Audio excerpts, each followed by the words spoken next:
Bismillahir Rahmanir Rahim. Welcome to another episode of Coffee with Karim. I am Karim Sirajuddin.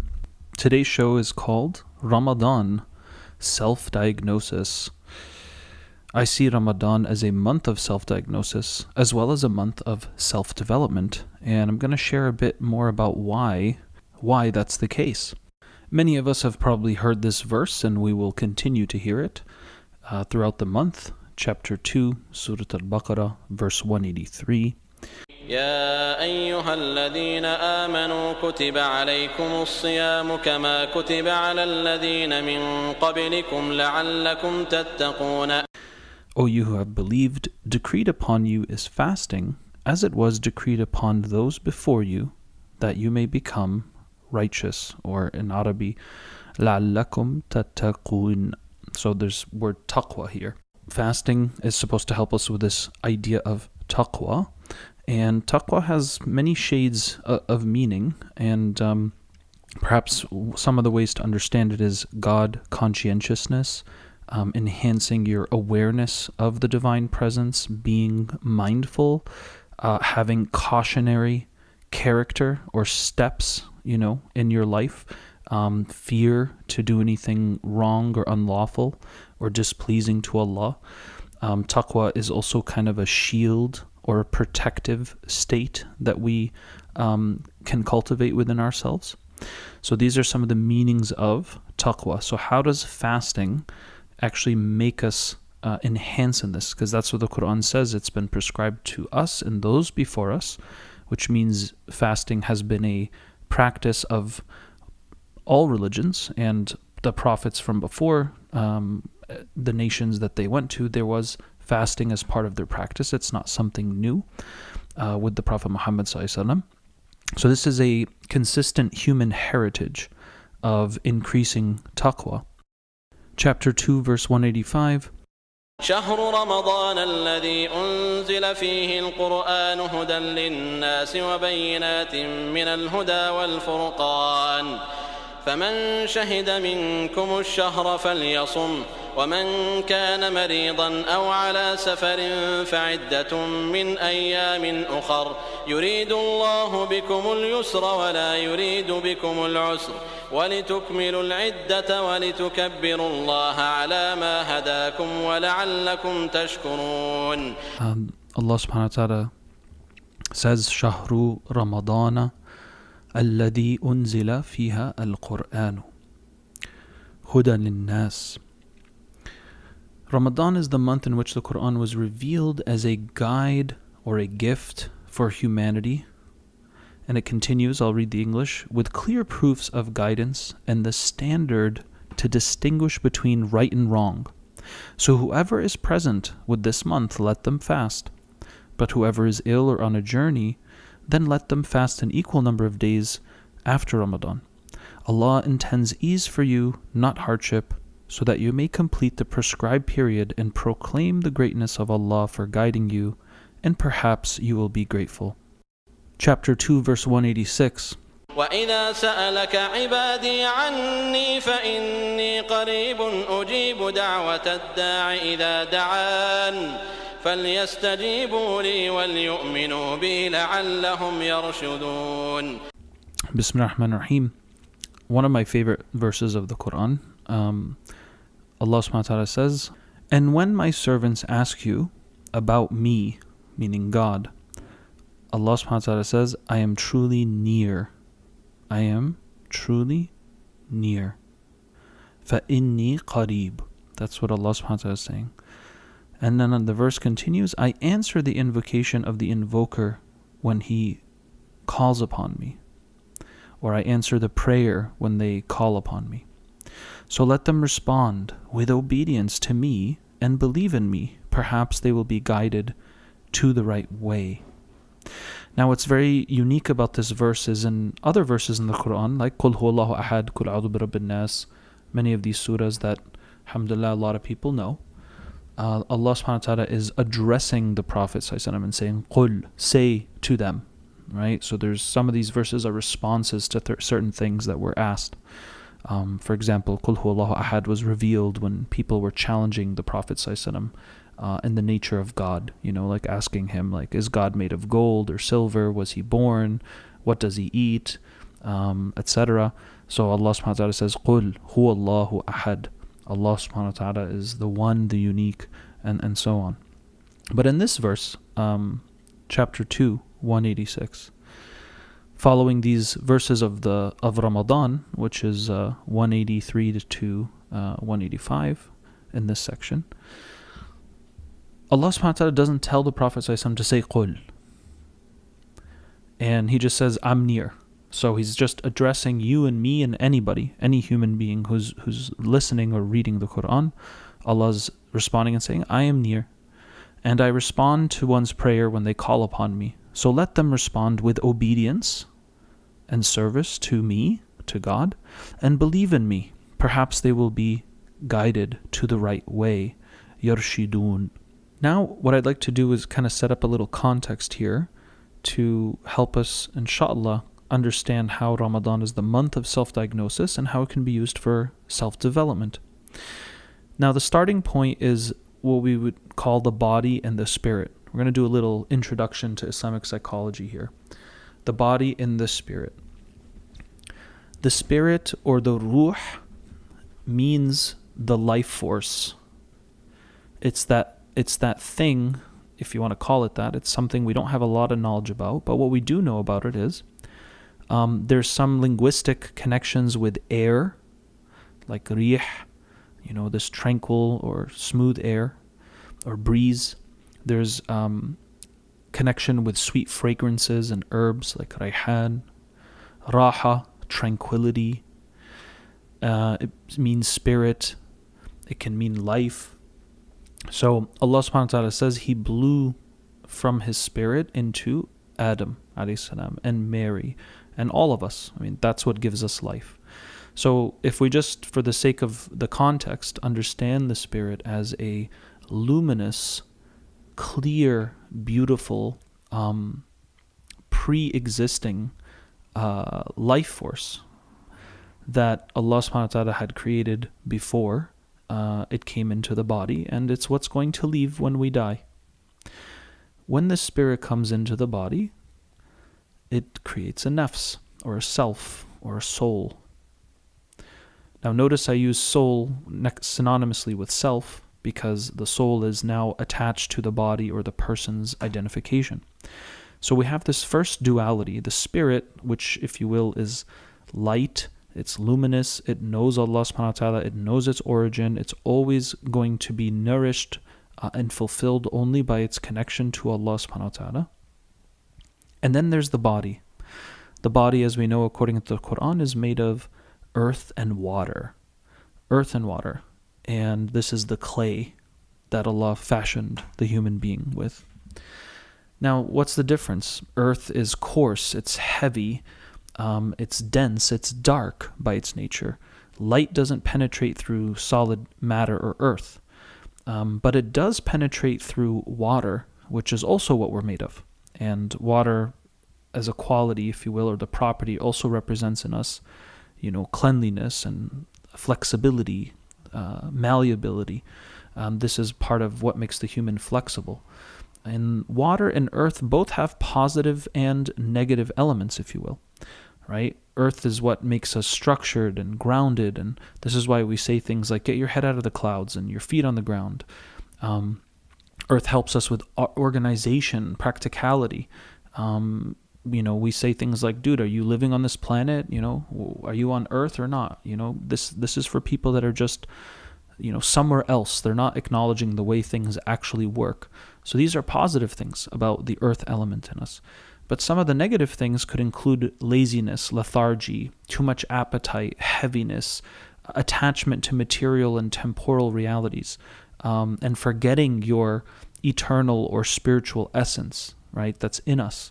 And this is what all the prophets have come to remind us of, this tawheed, this asserting of unified reality, and that Allah subhanahu wa ta'ala is one and unique without a second, and that any of our worship and service and devotion and ultimate commitment should be first and foremost to Allah subhanahu wa ta'ala, and everything else is an extension of that, whether you relate to your family, how you relate to your spouse, how you relate to the environment, to animals, to money. All of these things have to be checked and standardized through the divine relationship with Allah. So already we have this duality of spirit and body. And when it comes together, when Allah subhanahu wa ta'ala blows the spirit into the womb, we now start to generate the nafs, or the self, or the soul. And so you and me, our nafs, or our self, I like to see it as it's like our self-identity as it is attached to the body, the ego. Now, the ego can be a good thing or a bad thing. That all depends on what kind of work we do with it, right? And this is why there's that tension between dunya and akhirah, between, materialism and spirituality. The tension of the nafs exists between these two main elements, the earth and the spirit. Your nafs is also a product of these two, and what kind of relationship the spirit has with the body and the body has with the spirit. Now, Ramadan, what's fascinating about it is it's telling us to push back the needs of the body and focus and push forward the needs of the spirit, our spiritual essence. This is why, ladies and gentlemen, if you do Ramadan right, last year when you think about Ramadan, when it ended, you probably didn't feel very heavy. You felt light, you felt expanded, you felt confident, you felt energized, you felt, wow, subhanAllah, I can actually do a lot more than I imagined. And you realize that the attachments of the body, the food, the drink, the sexuality, these things are not actually the main source of our life force or our drive or our motivation or our energy. We know plenty of people who probably, go to the gym throughout the year, and in Ramadan they still go to the gym. Even though they don't have protein shakes, they're not eating as many calories, they still are able to work out and sometimes do even more. So already fasting is setting us up to push back the needs of the body, not make that the priority, and make what the priority? The spiritual essence of who we are.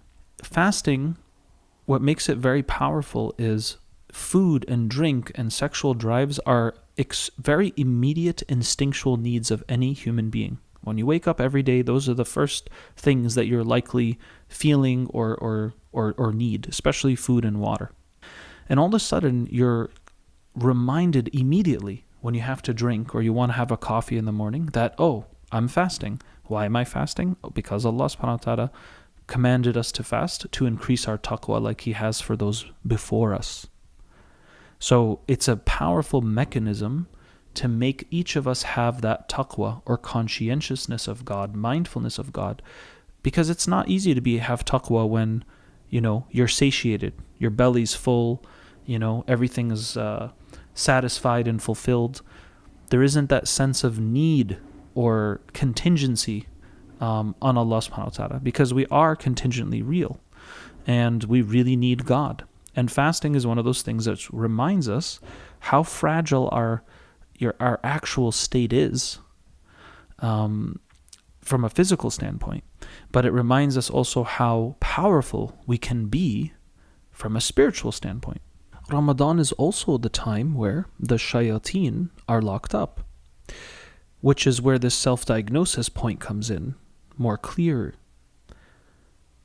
Any evil inclinations or bad deeds that I want to do in Ramadan, there's no more, the devil made me do it, or the waswasa from shaitan. You can't play that card, right?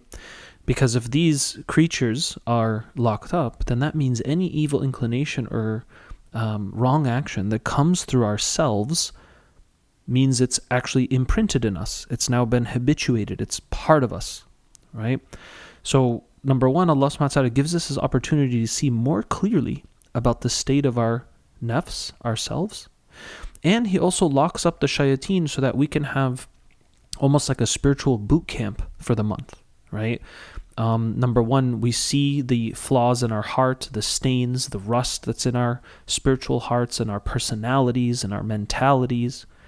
And Allah subhanahu wa ta'ala also chains up the shayateen so that we can really refine and clean and purify and transform ourselves as best as we can.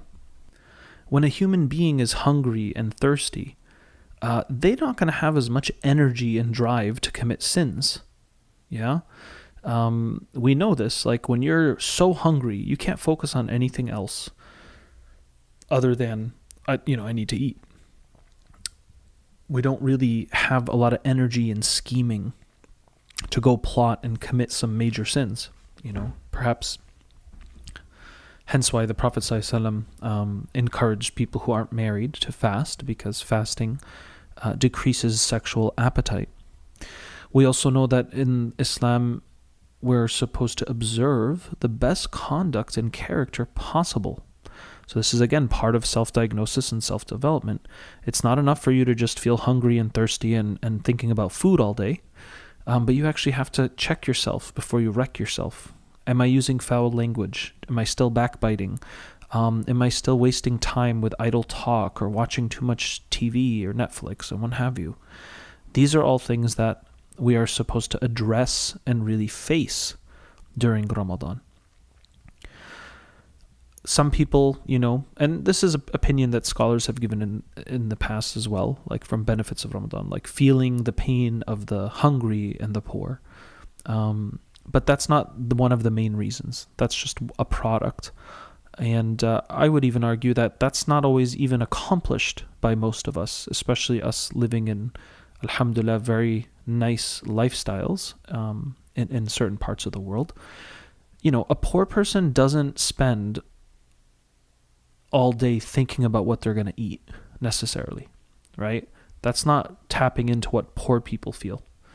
Most of us, we are thinking about all the things we want to eat during the day. We're still eating with our imagination and drinking with our imagination. A real poor person, and some of you have met them and know what I'm talking about, they don't know when the next time they're going to eat is. That's poverty of hunger, not what we feel during the fast of Ramadan, because we get to eat, alhamdulillah, and drink every day, a few times a day even. So that's not really feeling what the poor people feel. I remember once reading a question, like a Q&A on an Islamic site, and some of our brothers and sisters in a very impoverished part of the world, their question was this to the scholar: what do we do when the time for breaking fast comes and we have nothing to break our fast with? No food, no water, nothing. That just should make you cry. That's poverty. That's feeling what people feel who are really poor.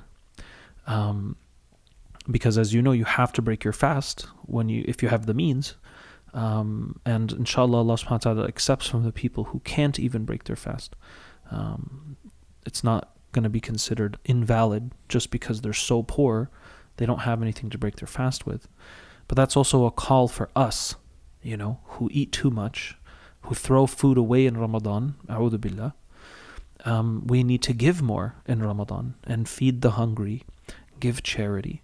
These are some of the ways we can also purify ourselves and also weaken our attachment and reliance on materials like money and food and all this excess that most of us live in.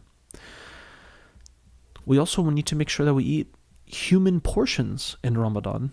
I get it. Maybe the first few days, you're going to be shocking your system a bit. You didn't prepare in Sha'ban, so you're going to overload. But if you're still eating monster portions at the end of Ramadan, then I don't know if you really got the point.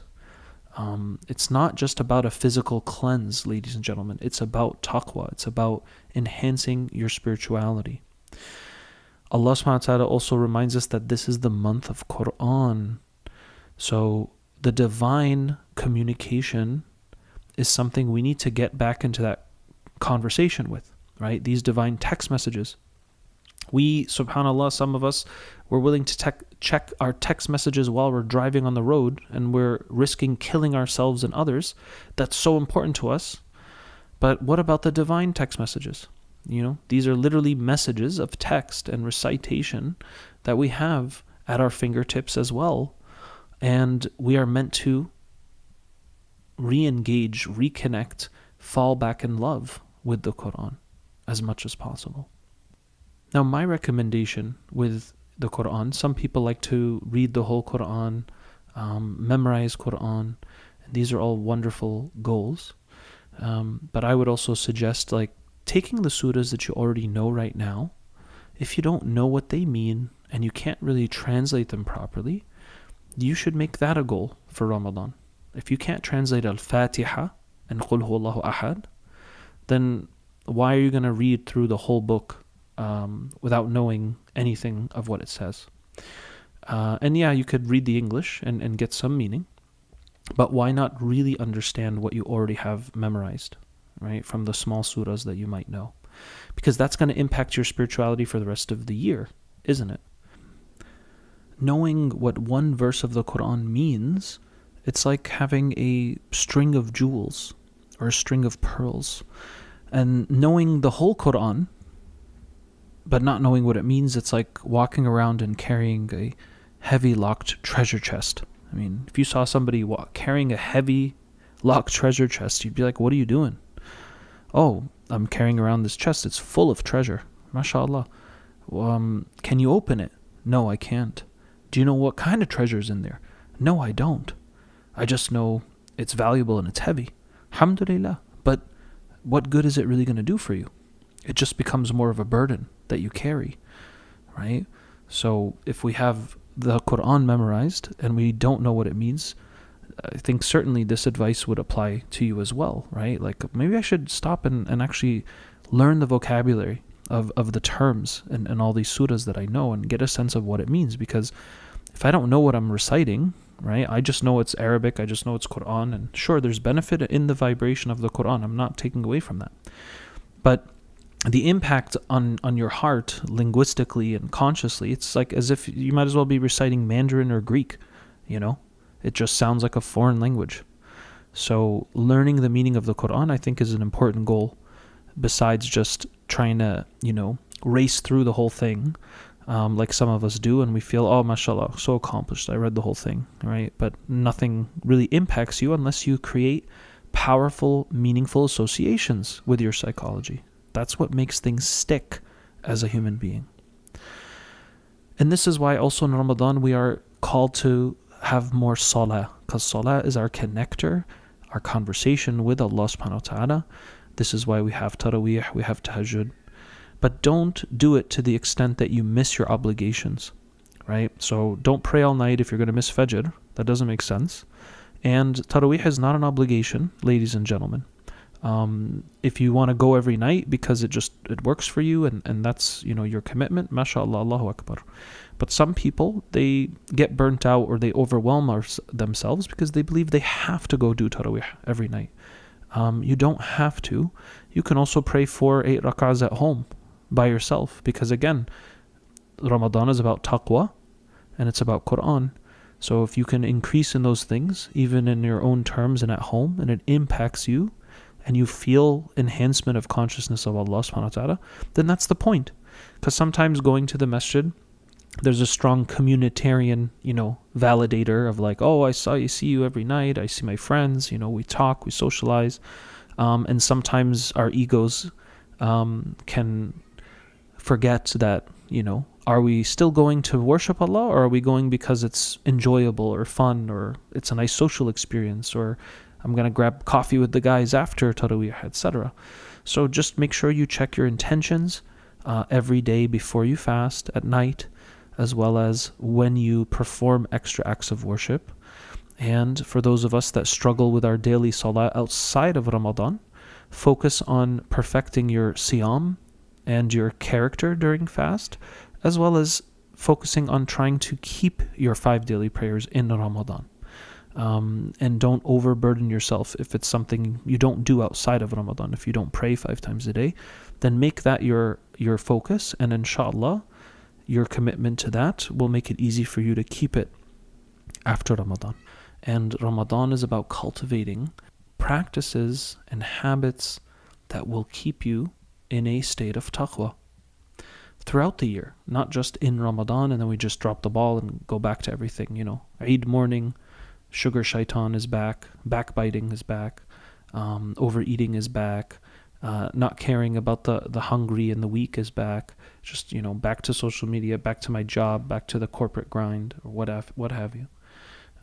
So really thinking about it in this way, that it's a month of self-diagnosis and it's a month of self-development.